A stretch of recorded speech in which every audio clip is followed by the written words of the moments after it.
Welcome to Mother's Backyard Buzz and hashtag Empathy for Grief episode number 15, where I want to focus on how grief can get physical.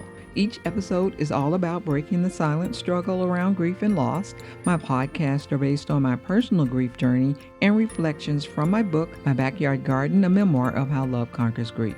I share current insights into this life-changing journey called grief and loss. Thanks for joining me, Debra Hester, as the author and your host of hashtag Empathy for Grief podcast. The first physical signs. In chapter 1, A Change of Planes, in my book, my first sizable emotional response to my mother being in ICU was delayed until I reached the airport. Once it hit me emotionally, my next reaction was a physical sign. I felt lightheaded and weak in the knees after I got through security on my way to the gate. Now, who wants to faint? I don't know, and who wants to faint in public when you're alone? So I found the nearest seat, then I became nauseated. That's another thing I absolutely hate is vomiting. All I could think of was I needed something to drink. No, it was not a glass of wine. It was mint tea from Starbucks. I knew that mint tea would calm my stomach and help me keep from vomiting in public. So question. Do you know what type of healthy foods help your body to stabilize and recover? If you don't, I encourage you as a grief and loss survivor to thriver, learn and use these healthy foods and beverages in your time of need. Food does a body good. Speaking of food, I enjoy cooking healthy meals and snacks. One of the reasons I enjoy cooking and entertaining is that I get lots of satisfaction from seeing how people enjoy not only the food, but the experience. When tasty food is in the room, we talk about how great the food looks, smells, tastes, and makes us feel. I believe food is the body's medicine and is essential to our well-being. Plus, food is social too. It can bring people together. It is something we all share as humans. Even if we have different appetites and we may not like the same type of food, we all have to eat. Food is essential to our physical and mental health. I consider myself a creative cook. I love to experiment with different recipes and mixtures. When I was a child, I ate a variety of foods. I appreciate variety still. Recently, I've been obsessed with vegetables, especially roasted vegetables. Oh, that's funny because I can remember when comfort food was potatoes, pasta, and bread. Then it changed to blue corn tortilla chips and fresh salsa. But now my once comfort foods make me feel uncomfortable. Now, some are born with food aversions. Well, I grew into mine. It's not just the discomfort particular foods cause me. I just can't and actually have a little genuine desire to eat how I once ate. So I ask you, do you have foods that make you feel good while others make you feel bad? Here's another one. Can you tell when that happens? I've learned to be aware of what I eat and drink over time and see the patterns of my reactions to those food choices. Why do I share this awareness of food and how you react to it? Because this awareness applies to your appetite when you experience grief and loss. I've experienced this change in how I felt about food after a loss. Loss or gain of appetite is one of the signs that grief gets physical. After you've lost a loved one, you might reach for a cookie instead of an apple and then wonder why. You may think, I don't care, and then feel guilty that you don't care. You might even eat your favorite chocolate chip cookie, as I have, and not get the same joy or taste from it. And like I wondered, what has happened? Vital physical changes. Grief and loss can extend beyond appetite and food too. Some days my body would actually feel heavier. I'm not talking about bloating or water weight gain. I would wake up from a full night's sleep and my body would feel tired. I would do some stretches and feel some relief, but then I would find myself clenching my jaw or biting my bottom lip. I would just feel as if my whole body was heavier. In my book, I mentioned it felt like my soul had sat down, and it did. It felt like my body was now dragging around a soul that didn't want to move. So there was a constant battle between the two.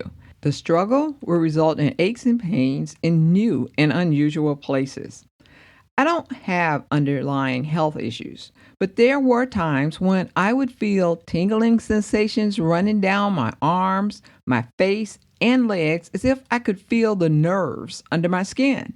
I found that all these physical reactions were grief and loss related: upset stomach, nausea, headaches, migraines, yes, all from grief and loss. I tell you because it's very easy to think you have some type of undetectable physical illness. I did, and I started searching online for reasons based on my symptoms, and believe me, all kinds of diseases come up based on these symptoms. Not once did grief and loss come up as a possible cause. I was reading a story about a young lady who lost her father while in college and then got ill with the flu. I wasn't surprised. I have found that grief and loss can wear on our immune system. Our ability to fight off infections that we usually would are now reduced. So, equipped with this awareness, I encourage you to take extra physical care of yourself when you're experiencing grief and loss. Here you are grieving the loss of a loved one, and now you feel like you have some unknown disease. It's a huge load to carry all at once.